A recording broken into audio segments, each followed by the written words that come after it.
Hello everyone, welcome back to my channel. My name is Lara, or Lara Likes Mascara. I am an intentionally conscious consumer. I have been on some kind of makeup low buy or no buy for the past, I honestly stopped counting after 4. I think I'm in year 6 now. 2019 was the very beginning of this journey, and I've just been, continuing along it ever since then. This past year, I went on a makeup no buy for the entire year. I started this in 2023. I think in July 2023, I decided to go on a makeup no buy, and then I just continued this by extending it by 6-month increments. However, this was not a complete makeup no buy, and this is what I've come to realize about myself. Even when I am on a strict no buy, I still bring makeup into my collection. I still get new products, and I think what I've decided is it's only fair to recategorize my makeup no buy as a makeup low buy. And so today what we are doing is we are planning our 2025 makeup low buy. Yes, you heard me right.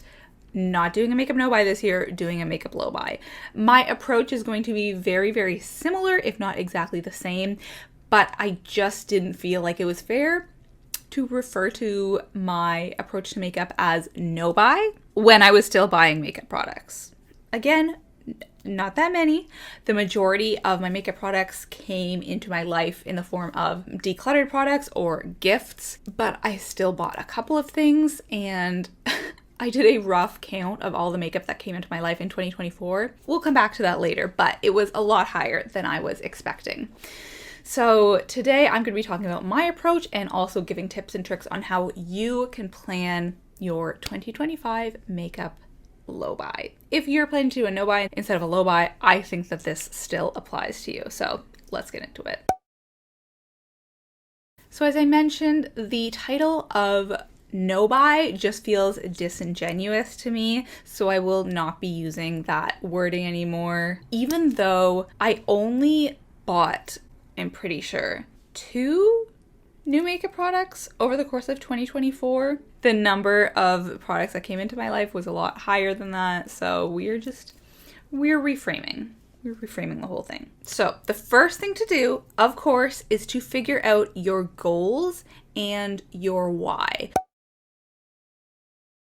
So for me, my why has always been that I want a more curated collection, a more manageable collection in terms of the size, and because I am aiming for a very specific number of makeup products in my collection. My goal number for years, I think since 2022 or maybe early 2023, my goal has been 125 makeup products. I actually didn't start counting the number of makeup products in my collection until 2022.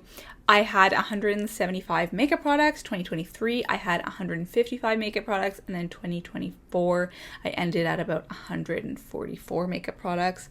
So we didn't see as much of a jump this past year, unfortunately. And keep in mind, this is when I started counting. So prior to 2022, I probably had well over 200 makeup products. Whew, slowly getting it down. We're moving things around. So again, next year, my main overarching goal will be to get down the overall size of my collection. You might be thinking, why aren't you going on a makeup no buy? Why aren't you at least trying to switch things up and not bring as many products into your collection? I hear you. That would be the smart thing to do. However, I just expect 2025 to be very similar to 2024 in that I will probably buy a couple of products. I will probably be gifted a couple of products, and I will probably accept some makeup declutters. I'm going to try to be more cognizant of how many makeup products I'm bringing into my collection, because I just simply didn't realize this past year how many products I brought in, But I really only need to be bringing in products that I love and that I will use. Now, don't get me wrong, some of the products that I brought in, they fit into this categorization. Not all of them. Certainly not all of them. Certainly not all of the lip products that I brought in, which I did not need. Didn't need any new lip products. So this is one tip. I advise you to keep a list of all of the makeup products that you bring into your collection over the course of the year.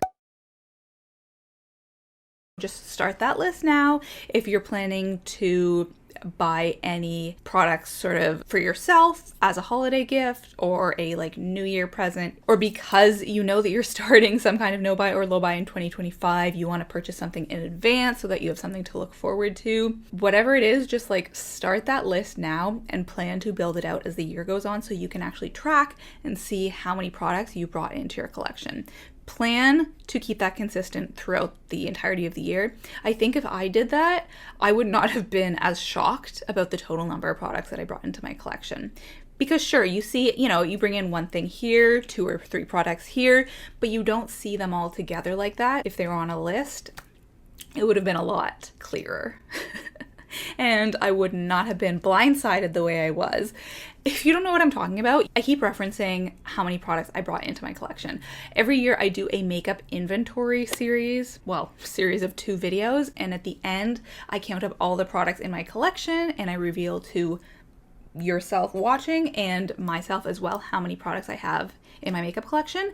And I was expecting to have 140 or even 137-ish makeup products in my collection. However, when I did that final count, I had 144, or maybe it was like 145 products. I was really disappointed in that. And I hadn't expected it to be that high because I was so successful at panning and decluttering products in the second half of the year. However, I did not account for all of the new makeup products that I brought into my collection, especially towards the end of the year in October, November. So plan right now, plan your lists.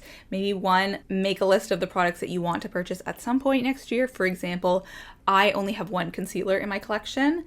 So at some point in 2025, I am probably going to have to purchase a new concealer. That's just like a, one in, one out kind of thing. If you expect to have to purchase mascara, add that to the list. Just have these things in mind so that you are adequately prepared for the makeup no buy or low buy in 2025. I kind of impulsively cut myself some bangs today. This is like the shortest they've been in a long time. Like I just did this myself after showering. I don't know how I feel about it. I like them when they're behind my ears, you know what I mean? So along these lines, my next tip is to look back, reflect on your 2024, reflect on what went wrong and what went right.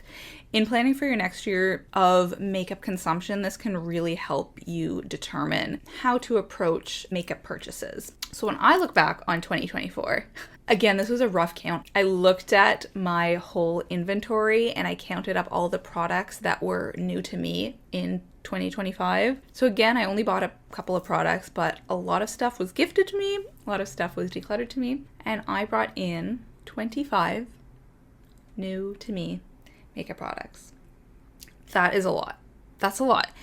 And I recognize that if I hadn't accepted any of those products, I would be at my goal number of makeup products. I would be under that 125 number, which hurts a little bit because now I know that I will not reach that number until probably 2026, unless next year looks really different from this year. It was within my reach, you know what I mean? Now, some of these things, it made sense for me to accept them, or it made sense for me to purchase them. I needed a new concealer. I did need a new cream blush. Some of these things, when I accepted them into my collection, I decluttered other makeup products that it sort of served as a replacement for. But still, 25 is such a high number. It's just so much higher than I expected. So I am setting a limit for myself of 15 new to me makeup products in 2025. That still sounds like a lot to me, but it's more reasonable than 25.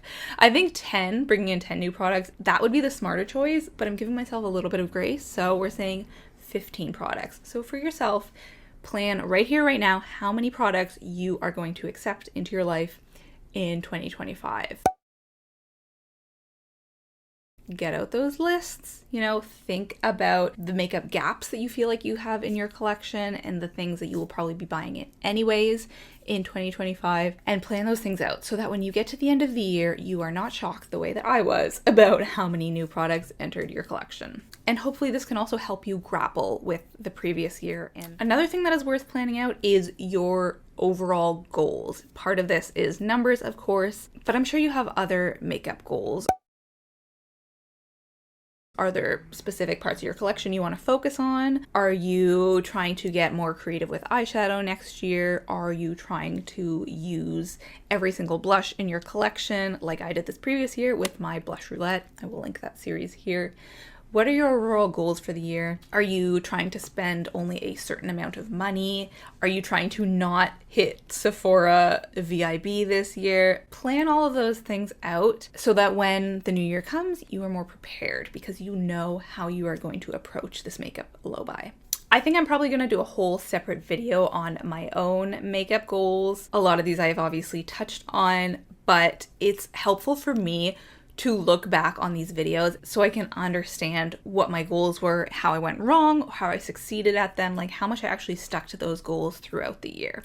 I think it's also helpful to plan out your entire approach to your makeup life. So for me, this means my panning content. I do a Project Pan series on this channel, so I have already planned out the products that I will be including in that project for next year. I have planned out my approach to a blush roulette. I'm not doing the same version as in 2024, but I do want to ensure that I am using all of my blushes over the course of the year. This was an aspect of the project that I really, really appreciated because some of my blushes, like, I just don't reach for them organically. And so if they're not my favorite and if they're not in my project pan, I'm not going to use them. So, plan out your entire approach to your makeup life so that you can make sure you're using all of your products. Also, if you think you're going to have declutters, plan those out. The way that I do declutters is a little bit different than most YouTubers. Like I love watching decluttering videos, but usually what that is, a content creator deciding, I have too much makeup, like let's go through and figure out what I don't use anymore. If you're planning to have those, like maybe, an end of the year declutter or a spring cleaning declutter, plan for those.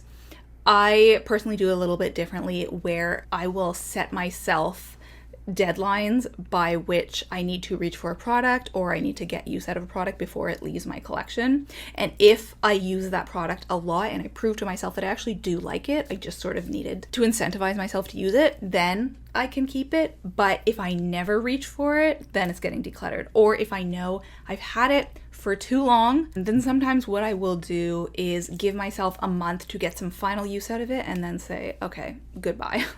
Right now I have two products like this. I have an e.l.f. eyeshadow palette that I'm not going to tell you how many years I've had it for. That I gave myself December to enjoy getting some final use out of, and then it's leaving. I also have a paint pot, which I never reach for. I'm getting some final use out of it, and then it's leaving. So just plan out your overall approach to makeup, and this will give you something to look forward to despite not being able to bring new makeup products into your collection. Along the lines of makeup goals, on top of setting a new in max limit on the number of products you'll bring to your collection, also try to set goals for how many products will be leaving your collection and make sure that these numbers are balanced. For myself, just as an example, it would be great to pan 15 products in 2025, and it would also be great to declutter 15 products in 2025. And so because the number of products that I am bringing in is supposed to be 15, and the overall number of products that I am getting out is supposed to be 30, that will be balanced by minus 15. So hopefully I will have an overall number of products in my collection that is 15 products lower than in 2024. Hopefully that makes sense. Another thing that I want to advise is to be realistic. I don't want you to approach this makeup low buy as, something to punish yourself or try to relieve a bit of the guilt that you feel over buying so many makeup products. It should still be an enjoyable process to a certain extent, because if it's not, you're not likely to continue on this path of conscious consumerism. You could do, what is it called? Like a boomerang, a yo-yo, where like you do a makeup low buy for 6 months, but it's so bad, you hate it so much that after that you rebound and you buy all the products that you were planning to buy during those 6 months anyway. So it's just not even worth it. It makes no difference. Hopefully this low buy enables you to continue along some kind of conscious consumerism journey going forwards. Not necessarily continuing on these same like very restricted, regimented rules, but that it enables you to figure out some things about your makeup collection and your relationship to makeup that will help you in the future to stay a more conscious consumer. And so along with this, I think it's important to be realistic. Make allowances for yourself if you think you are gonna slip up or purchase makeup sometimes. You know, maybe for your birthday, every year you buy yourself an eyeshadow palette or a blush or something like that. If you know you do that, don't take that away from yourself. It's fine. Allow yourself to have that so that it's something to look forward to. If you usually purchase something in the Sephora sale, because that's when you do your restocks on products that you need, or that's when you give yourself permission to try that one really high-end product, allow yourself that. That's fine. Put these measures in place so that you don't have to feel guilty when you do inevitably buy some things. It's much better to leave those encounters feeling good about yourself and like you stuck to your overall goals than to feel guilt. And so I think my final tip goes along with this well, which is that on top of being realistic, you need to differentiate this year somehow from the previous years. This past year, the main new thing that I incorporated was, of course, my blush roulette. And it honestly ensured that I looked forward to each new month. How many YouTube videos have you seen where people are like, oh my God, I cannot believe it's already December. I can't believe it's April, whatever. I actually did not feel that way because I looked forward to getting to use a new blush for the month. Now, I really, really like most of my blushes, and some of them I didn't want the month to end because I had enjoyed using it so much, but it was still exciting to allow myself to reach for a new and different product every month. And I want to be able to do this next year somehow. So I'm thinking about how I can incorporate it with my lipstick project pan somehow, or an even better idea would be, I honestly thought that I was going to do an eyeshadow roulette in 2025 because I sort of have exactly the right number of eyeshadow palettes to be able to use a different one every month. But I ultimately decided I wasn't going to do that, at least for now, because I do like having multiple eyeshadow palettes to reach for every month. Like right now I have 3 different eyeshadow palettes in my bathroom that I alternate different days. But I would highly recommend you do something that makes you look forward to the process as a whole, that makes your low buy fun, and part of that is having something to look forward to each month, and something to look forward to each month that is not purchasing new makeup. So I'm thinking I'm going to do a lipstick project pan, and it's going to be exclusively focused on dark lipstick. So I'm thinking maybe what I will do is have one product as like the focus product per month. But then I think I could get really, really bored because just using one lipstick for an entire month is a lot. So I still need to work through this, and hopefully by the time I film my makeup goals video for 2025, I will have sorted it out. But I honestly really recommend planning your makeup no buy or low buy in this way so that you do have something to look forward to. Another example is, again, I know probably some of you want to purchase some makeup before you are not allowing yourself to buy any new makeup in the new year. But instead what I did is some of the new products that I have gathered over the past couple months, I haven't touched them yet, and I'm saving them as 2025 products because I want something to look forward to in that way. I know I'm not buying any new makeup anytime soon, but I have saved these products so that I feel like I have new makeup items. So yes, those are all of my tips for starting a makeup low buy, and also sort of my justification for why I'm doing a low buy instead of a no buy next year. Who knows? Maybe I'll switch back to a no buy, but these are all of my plans. Writing out all of the makeup products that I'm planning to bring in and that I actually do end up bringing into my makeup collection.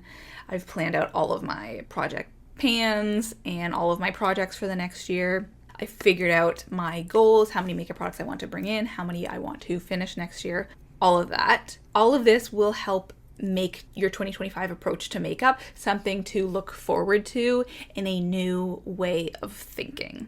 I know we all get excited about January 1st because it's a brand new year and we're going to implement some new practices and new habits and whatever, and I think that your makeup low buy should go right along with this. Let this be the year that you are super organized, you are super prepared, and I want to say let's knock it out of the park. That feels weird. Yeah, let's get it. Let's get our makeup collections to the size and the look that we want them to be. That's all for today. Thank you so much for watching, and I will talk to you next week. Let's end off today's video by talking about a book that I've been reading lately. This is Take My Hand by Dolan Perkins Valdez. I actually just started this either yesterday or 2 days ago, but I've already started flying by it. Like, I'm on page 67. It is so, it's so nice to read a book that is hard to put down. That's not like a murder mystery. Do you know what I mean? Like, I love reading, don't get me wrong, but a lot of books I'm not like super motivated and like looking forward to every new time that I'm picking up the book. This is already one of those, and I didn't expect it to be because it is heavy. So it's an older woman. She lives in Tennessee. She's an older Black woman who used to be a nurse, and she's thinking about the 70s when she had just started working. She had just graduated from nursing school, and she was working in Montgomery, Alabama. She and her family were fairly well off, but she worked at a family planning clinic, helping with birth control with a predominantly Black clientele. And she gets to know these two girls who are both on birth control. And at first, she's kind of like, why are they on birth control when they're so young? Like, do they even know what's going on? Yeah, like she's kind of weirded out at first, and then she gets to know them better, and then she starts really thinking about and uncovering what's going on here. And again, I'm not that far into it, but I can tell it's about, you know, autonomy and reproductive rights. I think sometimes people don't think about the fact that reproductive rights go both ways. It's both choosing to not have a child and it's choosing to have a child. And obviously this is a really hot topic right now in the US, where abortion is at stake. Abortion is being banned. Women are dying right now because they cannot access safe abortion. Whereas in the 70s, poor women, and especially racialized women, were being forcibly given birth control because the state did not want to take care of them. The state did not want to provide governmental assistance to them. This was racism, this was classism, and this kind of thing is still to some extent going on today, although of course in the 70s it was much more overt. The book has also talked a bit about the Tuskegee Institute. Yeah, it's great so far. Honestly, I thought this was going to be a really heavy book, but the main character is great and the approach has been really fantastic. So I will update when I'm editing, but I'm loving this book. So that is everything for today. Thank you so much for watching my video, and I will talk to you next week.